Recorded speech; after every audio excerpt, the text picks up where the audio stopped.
Meeting to order. This is the March 7th meeting of the Finance Committee. Bill, would you do the roll call, please? Yep. Nyro. Here. Ramsey. Here. Kuhn. Here. Olson. Here. All members present. Great. Okay, let's go to the minutes for February 22nd. Your motion to approve the minutes from that meeting? This is Alder Kuhn. I'll make that motion. Thank you. I'll second it. Any discussion? All right. All those in favor of approving the minutes of the February 22nd, 2023 Finance Committee meeting signify by saying aye. Aye. Aye. Any opposed? All right, the ayes have it. Audit of the bills to be paid. Bill. Yeah, I have two additions this evening. The first of those is to Baycom. That is for some equipment for EMS, including some Toughbook computers and related equipment. The amount is $18,580. Of that amount, approximately $12,000 is being funded with an EMS Flex grant, and then the remaining roughly $6,900 is being funded from the EMS capital items approved for 2023. Second item is for Dane County Public Health, which is a special fee that was included on the tax bill for a septic maintenance program. The amount is $47.70, and that is just money that we collected on a tax bill that now we need to pay to the county. And this is being paid separate from our tax settlement, the main settlement. And when you say 47.70, Yes, $47.70. Okay. Small one. one of our smaller items. Okay, can I have a motion to approve the audit of the bills with those two amendments? This is Olson. I'll move approval. This is Alder Kuhn. I'll second that. Thank you. Any discussion? All right, hearing none. All those in favor of approving the audit of the bills to be paid with the two additions that Bill gave us signify by saying aye. Aye. Any opposed? All right, the ayes have it. Moving on to resolutions. We have two. The first one is Resolution 2023-15, authorizing the issuance and sale of $4,600,000 in general obligation promissory notes. And we have a speaker. And I did send out an email this afternoon to everyone on council with the final resolution and results, including the materials that Brad is going to be presented from. I'm hearing a bit of feedback. Okay. Brad, can you hear us? Okay, yeah. I have problems with Zoom. Are you hearing me okay? Yeah. Okay. Go ahead, Brad. Thanks. I'll walk through the presentation and answer any questions about the resolution. So the city was in the market this morning and with the general obligation promissory notes, and the purpose is really to market these notes nationwide, secure the lowest interest cost available. And this resolution tonight is the final step in awarding these notes. It's going to lock in all of the rates and the terms and provide funds for the city's capital program for 2023. So by way of summary, this is a $4.6 million issue, which will settle on March 28th with annual maturities on March 1st of 2024 through 2031. You will pay the first interest this year, and the final two maturities are callable at the city's option. We did secure a Moody's rating. The AA1 was affirmed. That's been the longstanding rating of the city. It's a very high credit quality rating. It's second highest rating that Moody's assigns. I did attach the report, and I'll touch on some highlights in just a minute. So initially, when we were marketing this issue to investors since last week, we had a formal pre-marketing period on Monday morning. This morning, we went out with a preliminary indication of interest rates. And we had such positive feedback that we were able to reduce interest rates for two of the maturities. So the final blended rate on the entire issue is that true interest cost at 3.41%. Now that's a little higher than the interest rate that was used for planning purposes when I presented in February, it was 1 month ago, February 7th. At that time, the market was at a lower overall interest rate environment, and we've seen interest rates trend up since then. But still, to have this locked in below 350, I think I consider that a very successful financing. I've updated the long-term financing plan of the city. a couple of highlights here. This plan has level payments for the new issue, which is in the box in area from 2025 through the final payment in 2021. So the principal and interest payments in that gray shaded area, that's level within $5,000 of any other payment. And as we factor in potential future financings to the right-hand side of that box, you'll see that there is a drop-off in the levy-supported debt service from 2027 to 2028, approximately $500,000 or a little over $400,000 drop. That is to allow room for potential projects of, infrastructure projects. Let's say that if the city should elect to move forward, there's a nice drop in the debt schedule that would allow us to layer in those future projects. Now, the complete rating report is attached following this the financing plan. Moody's cites the city's strengths as healthy operating reserves and its strong full value per capita in assigning the AA1 rating. So again, a very positive rating, and that leads to that strong investor demand that we saw this morning when the order period was open, which helps to keep interest rates as low as possible, even in this increasing interest rate environment. So I'd be glad to go into more details if there's questions, or I could answer any questions that the committee might have. Thank you, Brad. Does anyone have any questions? Just glad we're getting it done now before the interest keeps going up. Yeah, that's a good point. I'm curious to know, state imposed levy limits being a credit challenge, I would guess that applies to every municipality in Wisconsin. So, yeah, we're number one. Okay. Well, can I have a motion then? Ramsey will move to approve. So second. All right. Ramsey and Olson. All right, any further discussion? Hearing none, and all those in favor of approving resolution 2023-15, authorizing the issuance and sale of $4,600,000 general obligation promissory notes, signify by saying aye. Aye. Any opposed? All right, motion passes. Thanks, Brad. Thanks, Brad. Go get them. Okay, moving on to our second of two resolutions. Number 2023-16, budget adjustment for Pheasant Branch Creek Trails and Bridges Project. This is Alder Kuhn. I'll make that motion to approve. Okay, I'll second that. Discussion. So what are you approving? Is it 100,000 or is it just for the? I think you gotta turn that on too.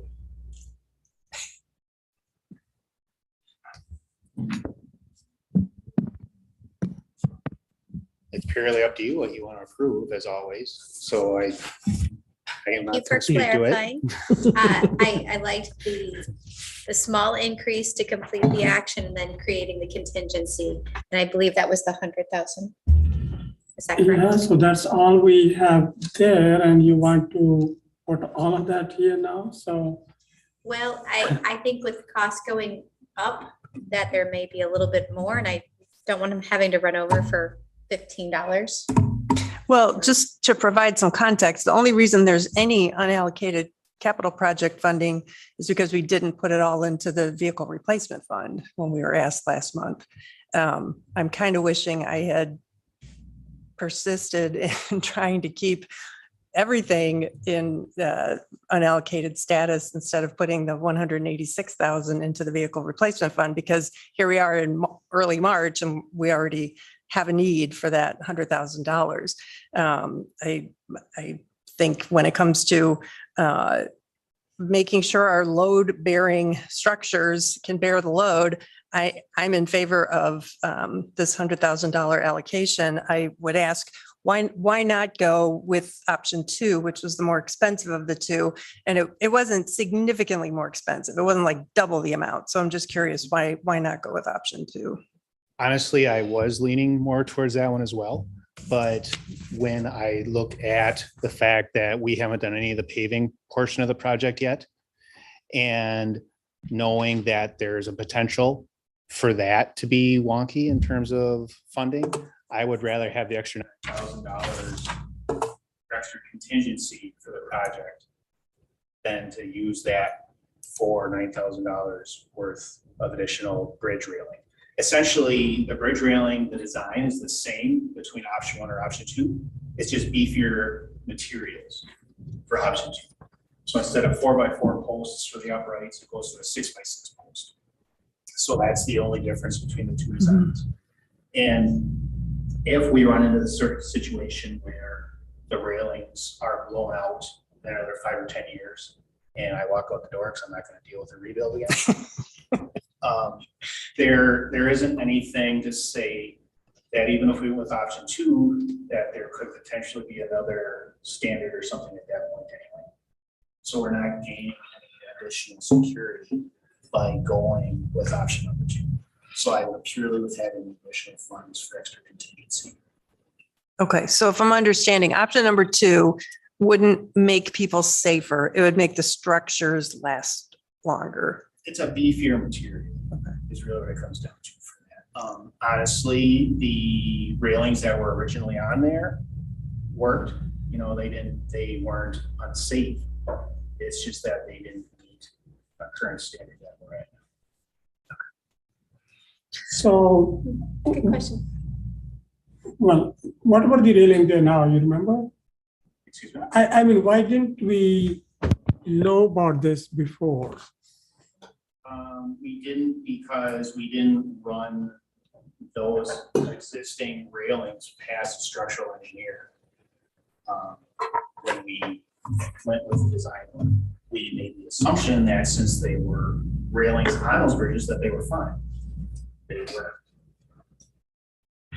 So is there somebody who can tell the difference between IBC ASCE 7 standard and AAS SHTO standards? So, I mean, I can see the difference between 4x6 versus 6x6 and 2x8.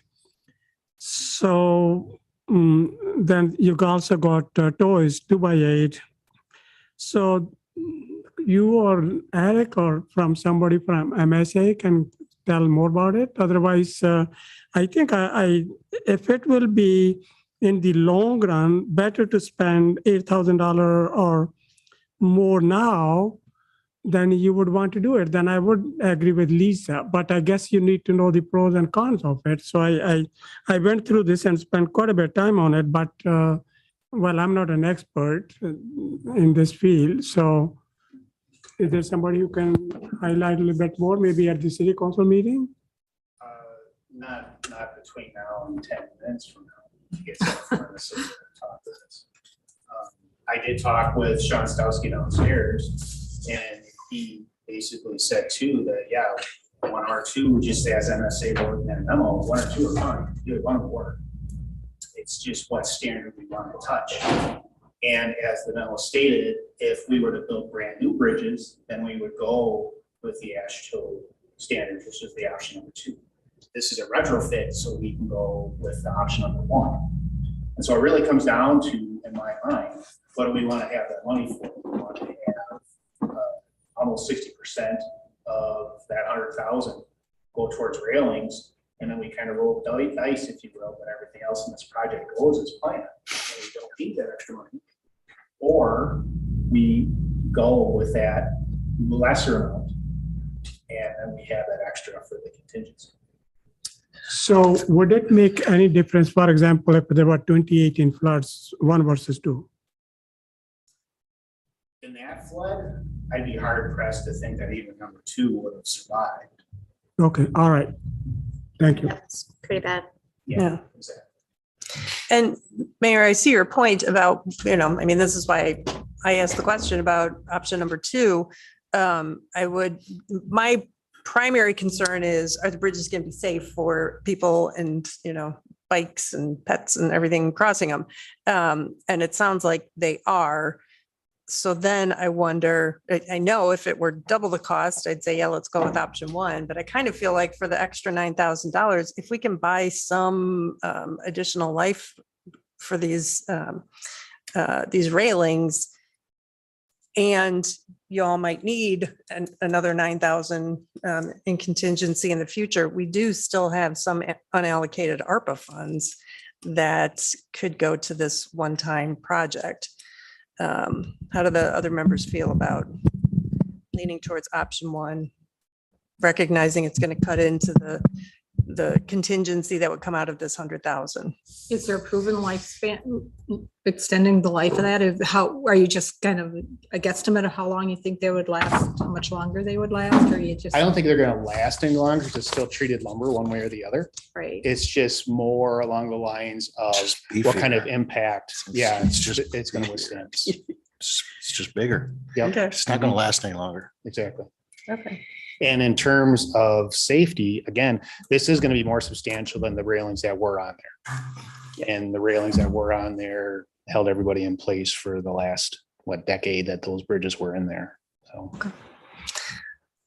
All right, well, I can live with the option one, accept the staff recommendation. So we have a motion from Alder Kuhn. I seconded. Any further discussion? I want to just make a comment too, and I knew you'd mentioned the vehicle replacement. I have no doubt that if we hadn't put anything vehicle replacement, that the funds would be all gone, but I think it is important to keep some funds there too. So that's just how I'm looking at it also. Right. But I think this is appropriate use, yes. So. And that's gonna be the struggle that we always have, particularly in this environment where it doesn't seem like we can stay on budget for anything. Mhm. So it's, better get used to it. Yep. I honestly think what this experience or this situation has shown really more so is that it was an oversight that we approved the project for that bid amount and didn't include anything for contingency. And that was an oversight on my part too. Well, I just hope that if we put 100,000 there, it's not like, the work expense or things will be found to spend that money. I hope we will be very careful, use only when it's absolutely needed, just like, the work expense to take care of the time allotted for it. So I hope it's not the same way there, that, well, you got 100,000 here and let's use it. Okay, I will make sure to take out the Okay. flashing billboards. and Okay. everything. Good call, yeah. Okay, any further discussion or questions? Thank you, Mark. Okay, then all those in favor of approving resolution 2023-16, budget adjustment for Pheasant Branch Creek Trails and Bridges project, signify by saying aye. Aye. Any opposed? Okay, the ayes have it. Moving on to agreements and contracts. We have just one, and that is the facility use agreement between the city of Middleton and Middleton Gators Swim and Dive, Inc. for use of the Walter R. Bauman Aquatic Center. And this comes to us from the PRFC. Kylie has some, I think, some changes to what's in here, or did you update it? You have some changes from the last night's meeting, correct? What they're approving. No, there's no changes. They approved as presented at PRFC last night. Okay. So in my memo, there's the 4 changes from the 2022 agreement. So just the dates, general change there. And then also the keys to be turned in on an annual basis from staff as staff changeover. It just for safety, insurance and all that. I'd like them to be turned in on an annual basis. And then we remove the COVID verbiage as well as the increase to the fee has gone up $10 for the Gators agreement from 45 to 55. This was also all looked over by the city attorneys for their review, as well as agreed upon by the Gators before we sent it to the attorney. This is Olson. I'll move approval. This is Alder Kuhn, I'll second that. Okay, thank you. Further discussion?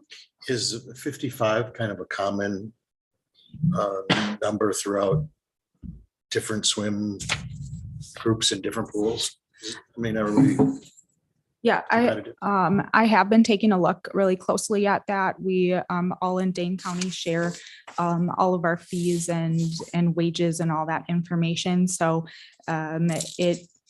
changing it to 55 is more competitive, or not competitive, but it is very similar to what the Gators pay at some of the other locations, but something that we're going to be evaluating over the course of this summer is all the staff time, everything that we provide to the Gators, to just make sure that's part of our analysis on this agreement in years to come. So Kylie, could you comment on that? You have added some of the new things, which is the open swim for groups of up to 50, then 100, and Mr. Mayor, could we dispense with this item first? And It's that's the the- next item. isn't it not this? Oh, that's No, next this one? is just an agreement with the Gators. Oh, okay, all Yeah. right, okay, thank you. I apologize. No, that's okay. I did have a couple of questions about the agreement. One was, this is maybe for Matt, for the address. Do we need to have a physical address, or is a PO box okay? I mean, I think it's been the PO box for as long as we've had this agreement. I mean, primarily it's, do we have a separate notice provision in here? wouldn't it be? Because otherwise that would be the address. Essentially, we would mail any notices, in which case if that's where their mailing address is. I think that's fine. Yeah, I, Different leaders throughout the year, different, different Right. people in charge, and they just don't, yeah, I mean, I don't see it as being a, Okay. certainly an issue with the contract. Okay. I also wondered, so it says no, that they can't use the concession stand, correct?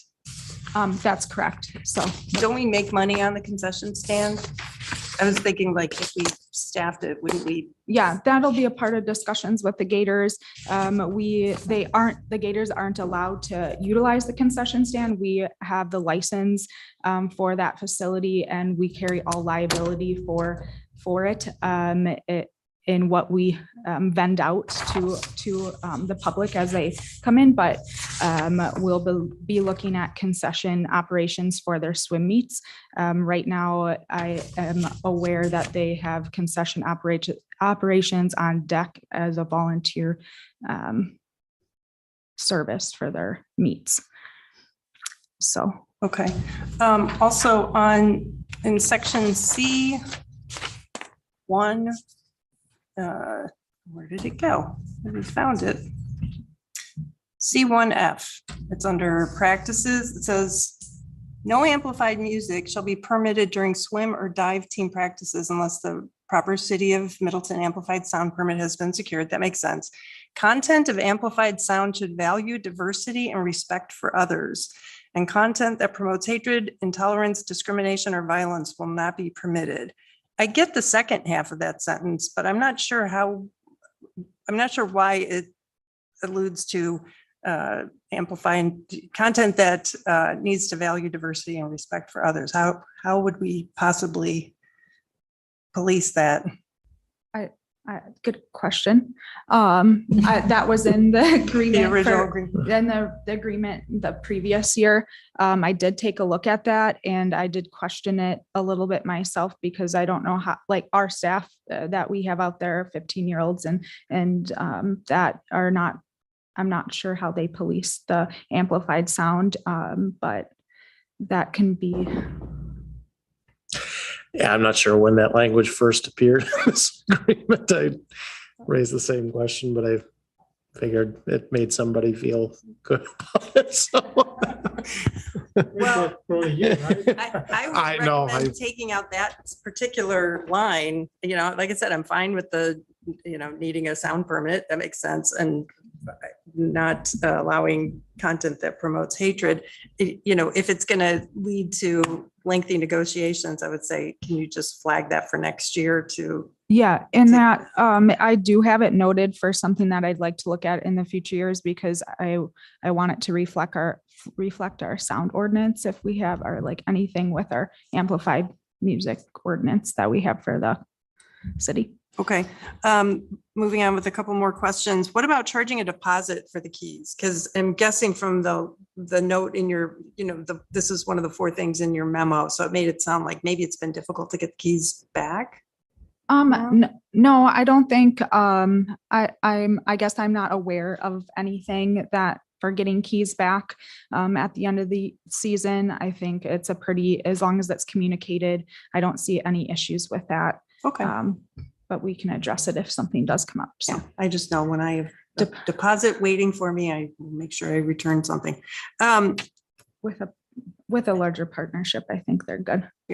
Under term/termination, this is page 3 of, the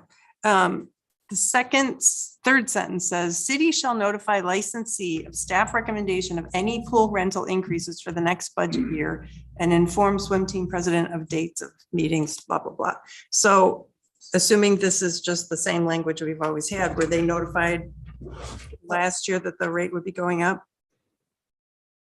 They were probably not notified last year their rate was going up, but I did have a meeting with them last year in November or October to discuss that I was taking a look at this very closely in our operations and looking at wages. So they were aware that it was going to be reviewed.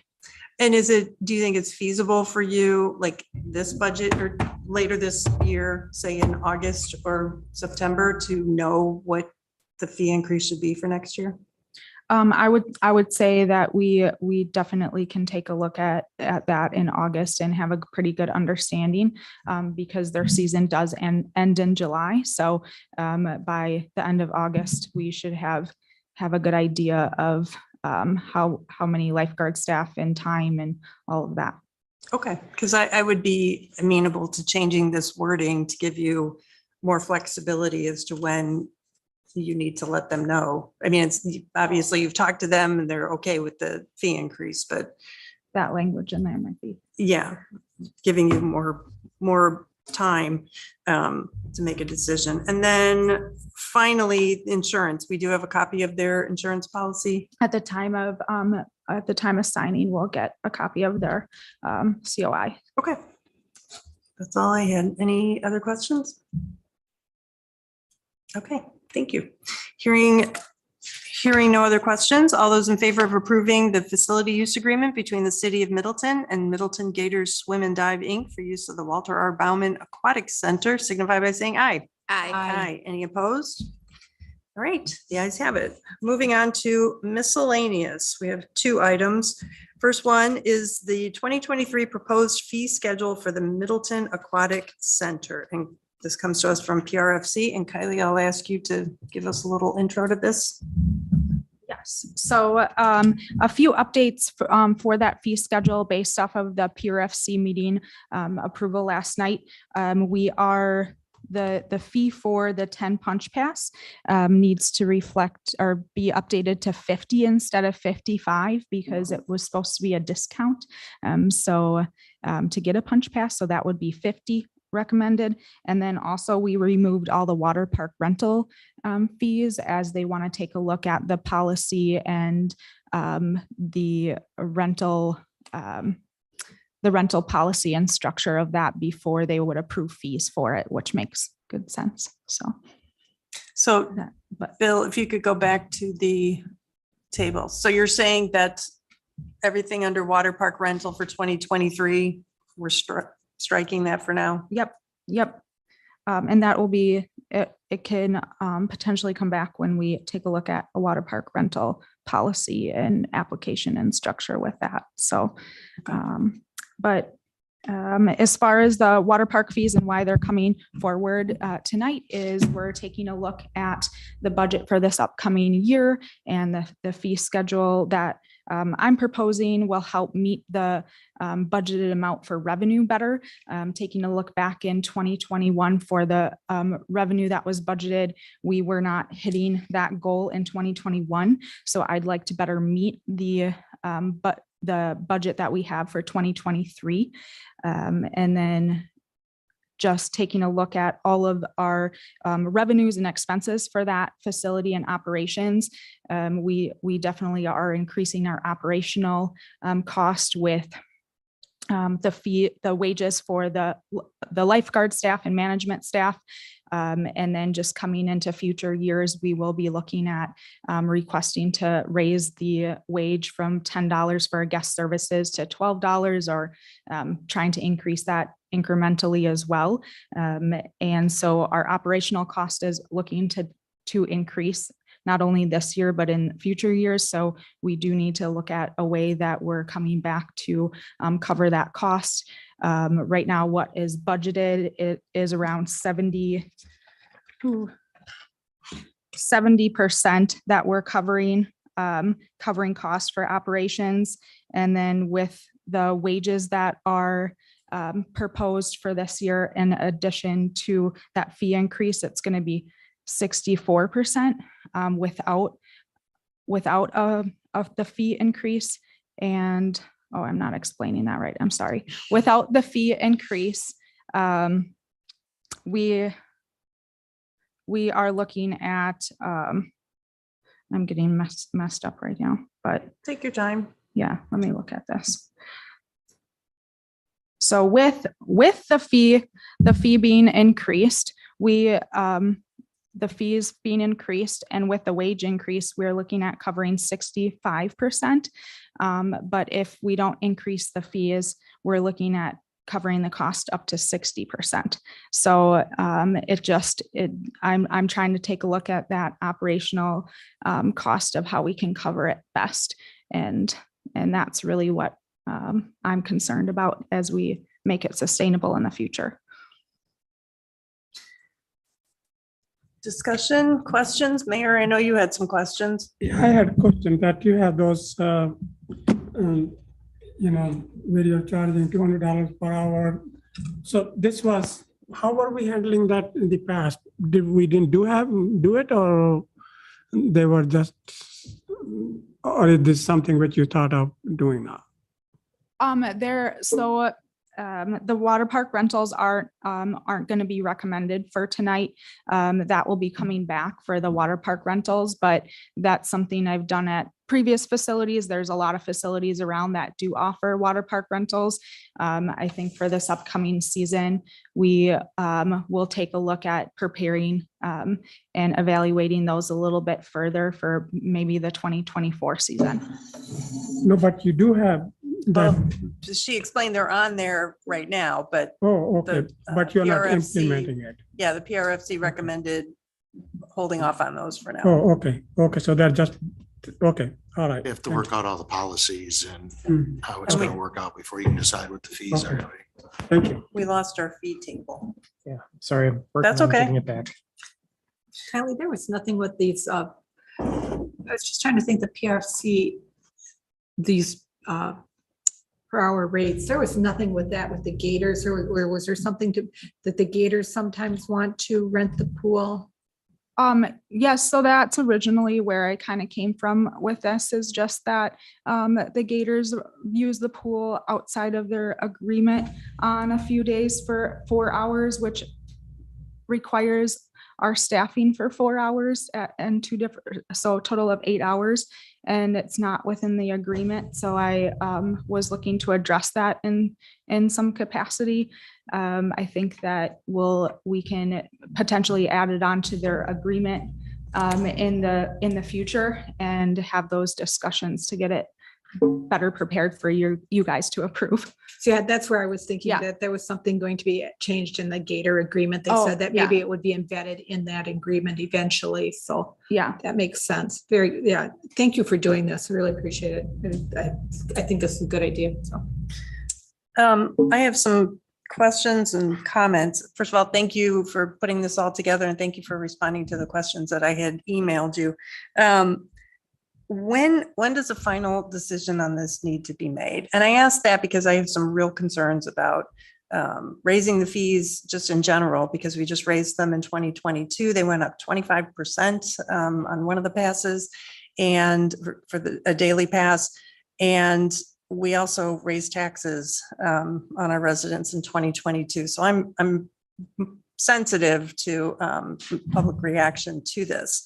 And as I indicated in my message to you, I'm also really concerned about the impact this is going to have on our lower income residents who can't afford to take advantage of the discounts that come with even a 10 punch pass, much less a season pass. I volunteer at Mom. I see families there all the time. And I think of those families trying to come up with $50, to go swimming 2 times a week in summer, that, that's a lot. So when do you need to have council finalize this so that you can implement it? I would like council to finalize it tonight because we are moving forward with our recreation guide that I wouldn't want to be delayed out to the community as well. So that's my goal, is to have it approved and discussed at tonight's meeting. We can always adjust, but pushing it back 2 weeks is going to push our guide back, and we've already communicated that information is coming out at that timeline. So I wouldn't like to. Sure. Understood. I guess in the future, I would request that something like this that is going to have a big impact on people, I have no time to find out from my constituents how they feel about Okay. this. So I feel like we're going to be missing an important public input piece. And I do want to pursue, I know you're researching whether any of our peer cities offer deep discounts for example, if you present your mom card when you go to buy your pass, can we offer a deep discount for those folks? I thought we had done something like that in the past, hadn't we? Where they, like, through the youth center, they would get passes, and if they were. The youth center currently attends the youth center day camp, and that currently attends the pool at no charge. So that's a no charge. I think there's also a lot of creative ways that we can come up with programming and how we address those fees without changing that $550. So something that I did in my previous community that maybe moms would be very excited about is offering a $1 swim day, where if they donate a food item, non-perishable item, they can get in for $1, just to help with that burden for the fee. But I think trying to be inclusive in that way is another route that you can take, other than that fee of changing or decreasing that fee for everyone, because I'm very concerned with our operational cost and taking a look at continuing to increase those wages, and with our CareCo agreement as well, that has increased $7,000 from previous years, and that was signed back and approved back a year ago. So Kylie, do we have any program like what Lisa was saying, those who are disadvantaged can't afford it? Any program for those or not? We do have a sponsorship program for our recreation programs, not for the pool pass at this time. We, for all the swim lessons, they can utilize that sponsorship program. We also had partnered with Dane County, and I think that might be another opportunity where Dane County can purchase passes for low income families and then help to provide those. So I think there's a lot of opportunity that we can take a look at helping the low income families, but then also covering our operational cost. And we just need a little bit more time to. Yeah, good idea. We have to be very inclusive. So I think that is important. So. I think you said something about Dane County giving some passes last year as per families, and they weren't used, but maybe like these 10 punch pass things where A better option for them. Yeah, that's a good idea. Yeah, it's because then you can, if you have the 10 punch pass, then you can take three kids with you or something, or friends or something. So it might be a better option. Okay, any further discussion? Would anyone like to make a recommendation? The motion? So now I'll make a motion to approve with the adjustments that Kylie mentioned from last night's PRFC meeting. This is Alder Keen. I'll second that. Okay, any further discussion? All right. Hearing none, all those in favor of the motion to approve the 2023 proposed fee schedule for the Middleton Aquatic Center signify by saying aye. Aye. Those opposed? No. The ayes have it.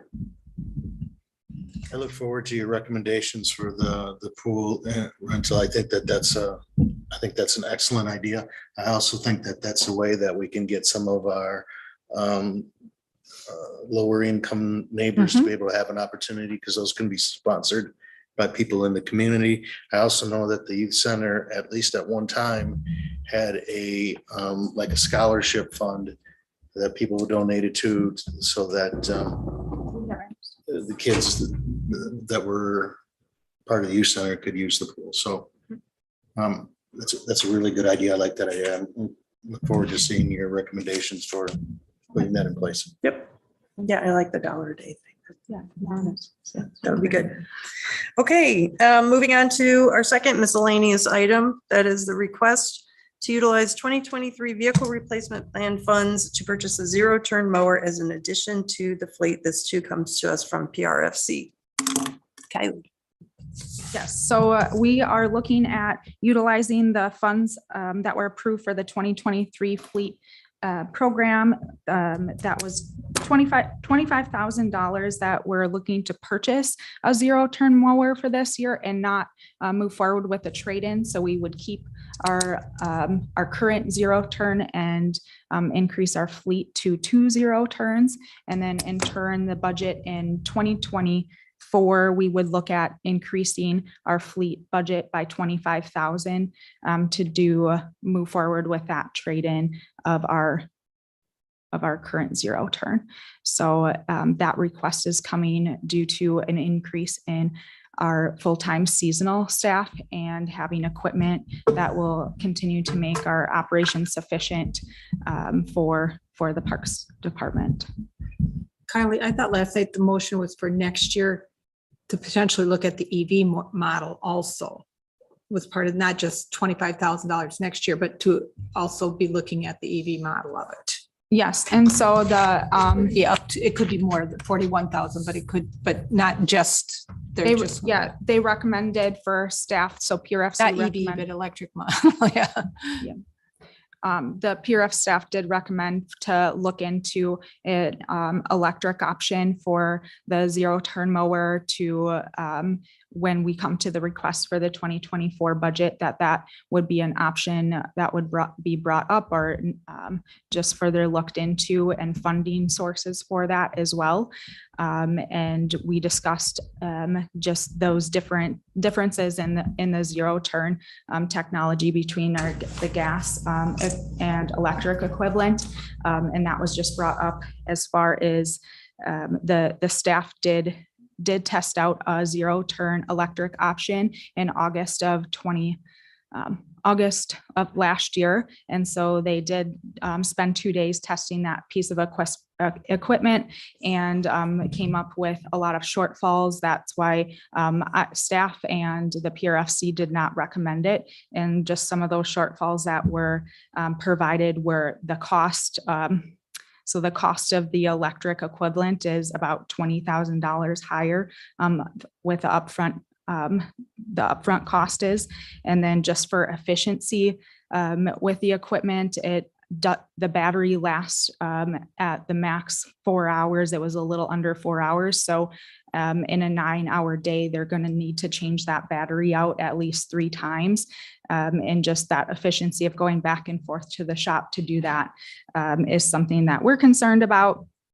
And then with that too, they had to slow down with mowing because it didn't mow and cut the grass as well as the gas power mower. And when I was looking at it too in August, the grass has been mowed several times.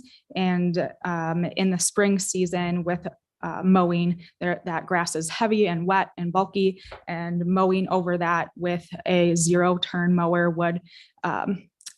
would drain that battery life even faster than that 3.5 hours. So that's a concern, and it also tends to bog down and grind up a lot. So we just really want to make sure if we have equipment that it's super efficient for our staff, they're out there mowing for 9 hours a day.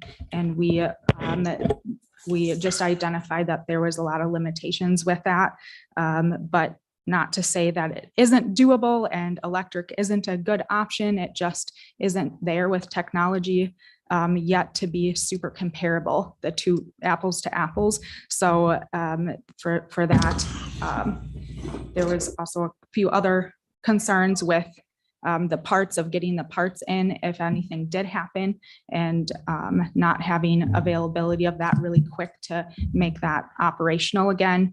And then also when they went to wash it and rinse it down for the day, like they do for all mowers, it actually stopped working. And so they were concerned if they get caught in the rain, like what's going to happen with that piece of equipment. And then those were kind of some of those concerns that were brought up.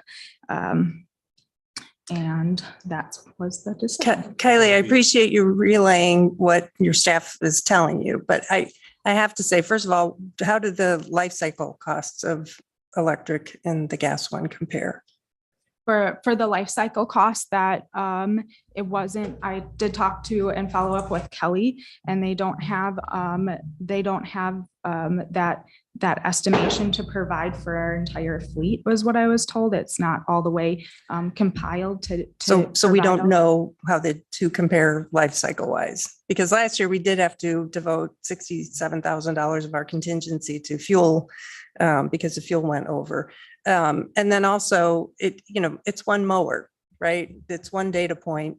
If I were testing something and it didn't start after I washed it down, I think I would call the vendor who gave it to me on loan and say, you gave me something that's not working. I mean, if it were my car, I'd be like, this must be a lemon. So I appreciate that, you've got to support your staff on this, but you are aware we have a policy of getting to 100% renewable energy sources by the year 2050 across, and it's earlier for the city itself.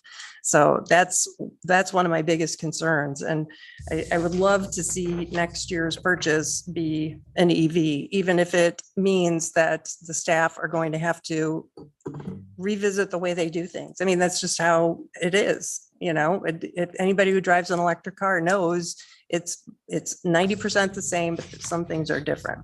And looking at your budget modifications, I don't know how the others feel, but I'm inclined to consider number one, but in my opinion, anything that's a 2024 request needs to wait until everybody else is making their 2024 requests later this year. So I would like to focus, if that's all right, I'd like to focus just on the purchase of the new zero turn mower. So you've already received, or we've appropriated the 25,000.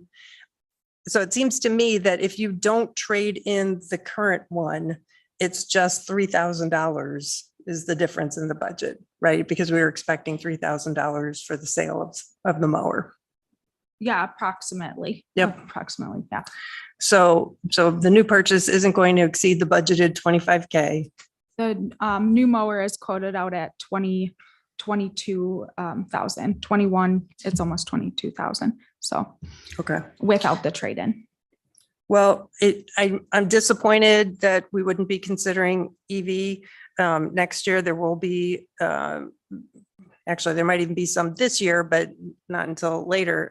Next year, there will definitely be some Inflation Reduction Act funds that can make up the difference between this 25K and the purchase price. And by then, the Falca tool that one of the sustainability committee members is developing should be able to give you a good life cycle cost comparison between the two. So I'm inclined to support the budget modification number one. How do others feel? Well, There's not really a. that's what's already budgeted for. So really this discussion, all this discussion about an EV for next year is a discussion about an EV for next year. Next year. Because the only funding we have for this year is what you've presented us. So I'm in favor of the 25,000 for the zero turn mower. And I don't think we even need a motion because it's not changing the budget. It's just, Other than we're keeping one more. we're keeping one, right? But The fleet edition. And I Yeah. put that on there to be fully transparent. I wanted to at least let you know. I didn't want that to be a decision that was made tonight or expect that. And I apologize if my communication was off on that. I'm just looking for an additional mower that wouldn't change the budget for this year, but knowing in the future that it would in 2024. Well, if you can get another year or 2 years out of the That's- $3,000, that's a Exactly. great buy. Yeah. So Yeah. we're in good shape. Bill, Yeah, I was just going to mention that the reason why this is before you is because when there is an addition to the fleet, and by not trading one in and carrying it over, we're adding to our fleet. We want that to come through as a separate budget decision rather than an automatic item within the replacement plan. And yeah, as Kylie said, the items in there for 2024 are really just for reference to give you a heads up of this is where the department is planning to go. But the action would be to authorize retaining the mower rather than trading it in. Okay. I'm Ramsey will curious. Make that motion. This is Alder Kuhn. I'll second that. Okay, we have a motion and a second. I'll just add, I'm curious to see what happens now with your fuel line item because you'll have an extra vehicle. It's on us that we added with the referendum, we added 2 police officers and we took note of the need to think about vehicles. We didn't do the same with the additional parks person. So that's on us. Okay, all those in favor of approving the request to utilize 2023 vehicle replacement plan funds to purchase a zero-turn mower as an addition to the fleet, signify by saying aye. Aye. Aye. Any opposed? Okay, the ayes have it. That was our last business item. Thank you. Motion to adjourn. I'll entertain, did you? I said motion to adjourn. Someone was chatting. I'll second that. Okay. We have a motion and a second to adjourn. Any discussion? Hearing none. All those in favor of adjourning signify by saying aye. Aye. Any opposed? All right, the ayes have it. We stand adjourned. Great.